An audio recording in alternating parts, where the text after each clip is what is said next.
Good evening, everyone, and welcome to another Microsoft Flight Simulator Steam Edition Twitch broadcast. Hi, y'all. Brought to you by Dovetail Games. My name's Martin. I'm from the community team. You might know me from our Steam forums or maybe Facebook or Twitter. Joining me tonight, I have Aimee, who's our brand manager for all of our Flight Simulator projects. Hey. Thanks for joining us tonight, Aimee. No problem. In the chat, we have Jay, who's hiding just off camera. He's a bit shy, but he's there and he's typing hello as we speak. If you have any questions or anything as we go along, guys, you need to speak up or anything like that, just stick it in the chat box and we'll do our best to answer those questions as we go along. Got lots to talk about tonight. We're going to be looking at some of the upcoming releases we've got. Well, FSX. We're going to be answering some of the questions we've had come in through our community sites, such as Facebook. And before we start, though, we should mention that last week we had a few technical problems. Yeah, sorry about that, guys. Yeah, we are sorry about that. We're hoping things go a lot better this week, but we did get lots of nice comments from everyone afterwards, which was really great to see. Seemed to enjoy the show. That was brilliant. If you've got any suggestions of things you'd like to see, think topics you'd like us to cover, then do let us know. We really want to bring you the information that you want to hear. Yeah, definitely. Absolutely. So we're going to be taking a look at some of the releases we've got coming up. Yeah. Where are we going to be starting, Aimee? All right, we will be starting with the Coronado PA-34-200T Seneca II. Which is a real mouthful. Yeah, it's the latest Piper we're releasing from Coronado, and we're expecting that very, very, very soon. Very soon indeed. I think we've got some screenshots we can show you of it. Yeah, the Coronado version of the Piper PA-34 is a great one. It includes a detailed flight deck, animated rudders and flaps, removable engine cowls, and fully functional cargo doors. Realistic night light effects, that kind of stuff. Yeah, who doesn't want realistic rubber? Indeed. It's what all AV geeks are after. But no, absolutely. If you've been interested in some of the other Pipers we've recently brought to Steam, then you might want to check this one out. Yeah, definitely. Cool. And then next we've got something very different to talk about. Yeah, we are talking once again about the Aerosoft F-16 Fighting Falcon. Which is what we announced last week. Yeah, a lot of people looking forward to this aircraft. Yeah, I'm excited to see this one. Yeah, the model on the video there is an F-16C as used in the United States Air Force. It comes with AIM-9 Sidewinder missiles, AIM-120 advanced air-to-air missiles, 370-gallon external fuel tank, navigation and targeting pods, and heat targeting systems. So that's going to be a whole lot of fun. The add-on also includes 2 missions, and in which some in-flight refueling is needed, and some intercepting missions as well. And it's also worth noting that the Airsoft F-16 was awarded the AVSIM Gold Star when it was first released. Absolutely. Does this one come with animated rubber? Does that? No, not on this one. No. Okay. But yes, absolutely. It looks fantastic. Like you said, very different from what we've released so far. Yeah, definitely. But military flight simulation is a very important part of flight simulation, and it's good to have the F-16 on board with us. Yeah, absolutely. We've got players who really love a wide spectrum of different content. Yeah. Yeah, and we want to provide as much of that content as we possibly can. Brilliant. So coming soon, that one, you say? Yeah, coming soon. Great. More news on that on our Facebook pages and on Twitter. So if you follow us on there, you'll get into the questions. Let's dive back in. So yes, Steve had a question from Steve Flyer on Facebook. I don't know if Flyer is his real surname. If it is, that's a brilliant surname there, Steve. God, I love that name. I wish I had that name. I know. It would be totally right for this position, wouldn't it? Totally. Okay, so Steve says, hey, Aimee and Martin, since you guys are adding the Aerosoft F-16 Fighting Falcon to the upcoming Steam edition, why not include the F-18 Superbug by VRS? And we've got a very similar question coming from Jack Witchlow. I think that's how you pronounce that, Jack. He also asks, will there be more fighter jets coming to FSX Steam Edition? We don't have any immediate plans to bring any fighter jets, well, in the immediate future. However, it is something we would definitely love to see more of on FSX Steam. Yeah, absolutely. We're trying to reach out to a wide range of developers at the moment. Yeah, of course. And as I said in the last stream, it takes a lot of time to bring that content to Steam, but we're working on it. Absolutely. So no more fighter jets in the immediate future, but it's definitely something we want to bring in the long-term future. Yeah, definitely. Okay then. So Mikey TWC. Now Mikey asked us some questions last week. So hi Mikey, if you're watching. Hi. Seems we can always rely on you for a question. Mikey says, is the F-16 compatible with other FSX products like the TAC Pack from VRS? Now, we haven't done any testing with that specific product, and because it is a third-party add-on, we can't guarantee compatibility. It is up to the developers in order to make their products compatible with the products that we release on Steam. Sure. However, we are more than willing to work with those developers in order to bring their products to Steam and also to make them compatible. Compatibility is very important for us with FSX Steam Edition. Yeah, absolutely. I mean, there are probably thousands of different add-ons available for FSX from all sorts of developers out there. Oh yeah. It's just obviously not practical for us to test every single add-on with every other add-on to check for compatibility and such like. So we can't guarantee that it will work with that particular pack, Mikey, but perhaps get in touch with them yourself and find out, ask them directly. They are really the best people to advise you. Yeah, we'd be more than willing to work with them. Absolutely. So finally, we've got a question from Mao0001, also called Tim. So I think we'll just call you Tim if that's okay. He says it's not directly related to the F-16. Well, that's fine. We're answering questions about whatever you like tonight. Tim says, is the new flight simulator you're working on, which is something we spoke about last week, we are working on a new flight simulator. Is it going to be compatible with FSX Steam multiplayer? Again, I'm going to have to say the same thing I said last week. It is a bit too early to tell anyone specifics about the new flight simulator. But yeah, as those developments come, we'll keep you updated. Yeah, absolutely. We see lots of questions every day asking us about the next flight simulator we're working on, and at the moment it's still in development, and we don't want to go out and start talking about things until we're absolutely concrete sure of the direction things are going and what kind of features we're going to be delivering and how that particular game is going to develop. So that being said, though, in terms of a new flight simulator, we're more than willing to consider what the community wants. So please tell us on our channels, our Steam community channels, or Facebook, Twitter, and FSX Insider, if there's something that you want to see in the new flight simulator. We can't promise we'll deliver it, obviously, because everyone has different we can't be all things to everybody. wants. Yeah, exactly. But we're doing this for you guys. So answering a question from Kevin 1992, he says, will the next gen flight game be more like Microsoft Flight Simulator or FSX? And you were just talking about the difference between content and technology, Aimee. Yeah, definitely. I mean, Microsoft Flight and FSX both have their advantages and disadvantages in terms of content and in terms of technology. However, at this time, again, I can't really say anything about the new flight simulator until further notice. A bit later on. But we have access to both those sets of technology, and we're certainly looking at, like you said, the advantages and disadvantages and different play styles and different content across both. So certainly something we're exploring and looking into. Let's see what else we've got in terms of questions. Godatum, I think that's how you pronounce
We were answering a question from Reek003. Do you think that's a Game of Thrones reference? Game of Thrones fan, do you think?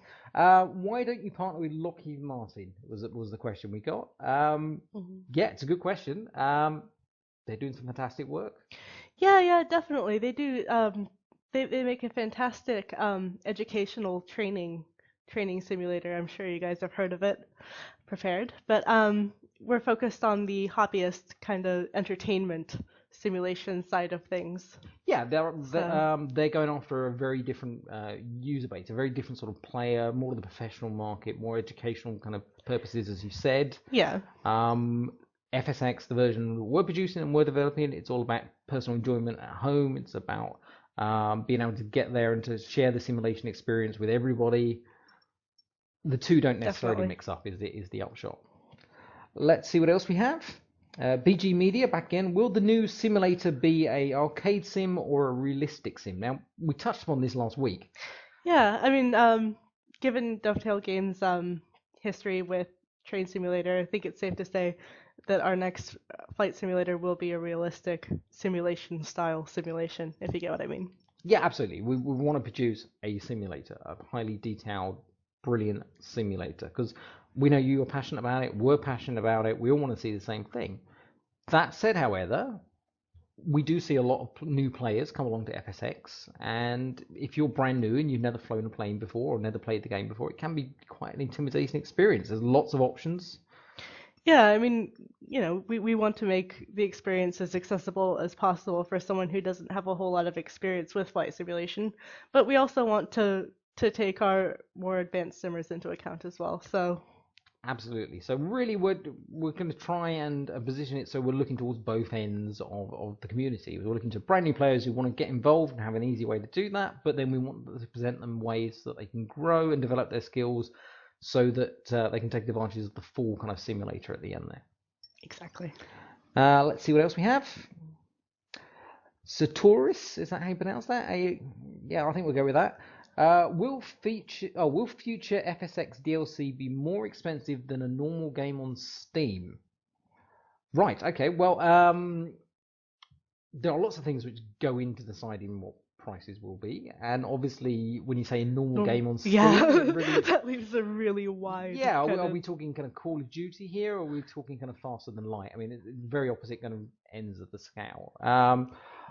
I think what is fair to say is that we'll be looking for stability, I guess, across how things are priced. Yeah, definitely. I mean, we want to take into consideration fairness amongst other things. Vizela, I'm not quite sure how you pronounce that one, but will you be publishing some more content from Jane Whittaker? Well, you're the ideal person to answer this one. Yes, watch this space. There you go. There's your answer. Yep, we've got a great partnership with Jane. Yeah. Jane is wonderful to work with, and there'll be more content coming soon. Absolutely. So there you go. Can't get more definitive than that. Yes, absolutely, some more content from Jane coming soon.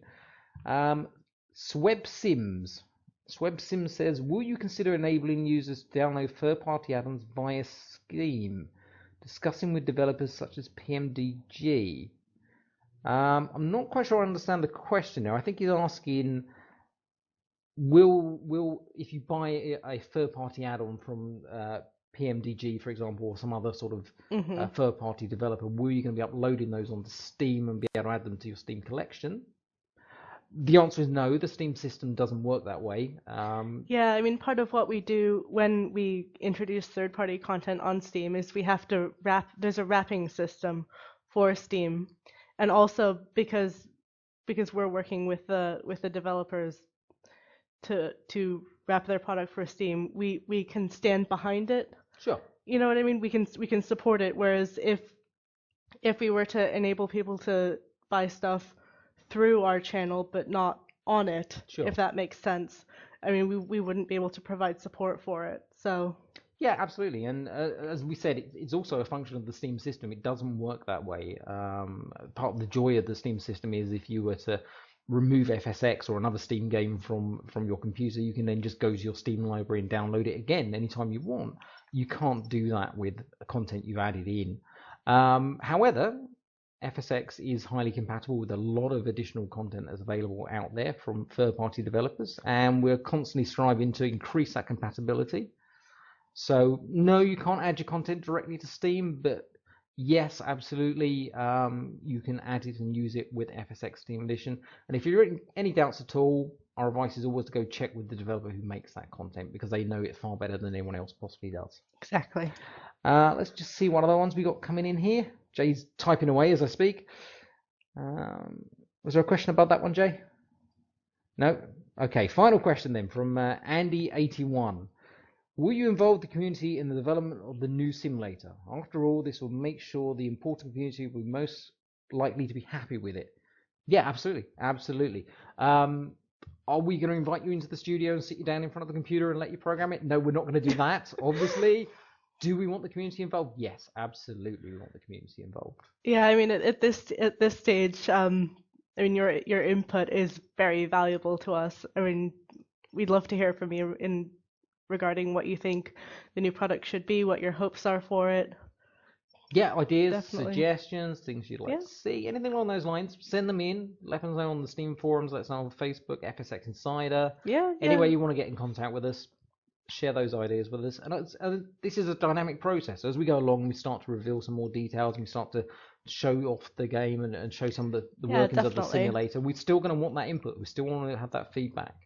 I'm not going to talk too much about it, but we have another game we make, which is called Dovetail Fishing.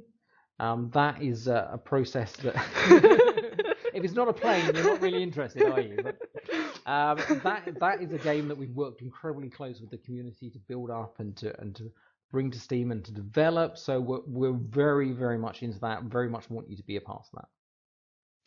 I believe that's all the questions we've got. Jay's nodding his head, so I'm going to take that as a yes. If we didn't answer your question, we're sorry. We tried to get through as many as possible. Also, sorry about the couple of technical difficulties we've had. We're hoping third time's the charm next time out, so if you're going to be joining us then. If we didn't get a chance to answer your question, or you think of a question after the show ends, you can always get in touch with us through Facebook, FSX Insider. I remembered it this week. Twitter. Jade's going to type our email address into the chat bar, so if you want to get hold of us through that, you can also do that. And of course, the Steam community page. Yeah, absolutely. We're everywhere. You can't escape us. So anyway you want to get in contact with us, we always love hearing from you. We always make sure that the feedback and the ideas and suggestions and questions you get passed out to the rest of the team. Fire them in at us. We'd love to see them. Okay, so I think that kind of brings us to an end. A big thank you to everyone that's stuck with us. Again, we're sorry about the few problems we've had along the way, but we are working on it. And if you have any ideas, suggestions, things you'd like to see us cover in the show, let us know. Thank you for joining us. Thanks, everyone. Good night, y'all.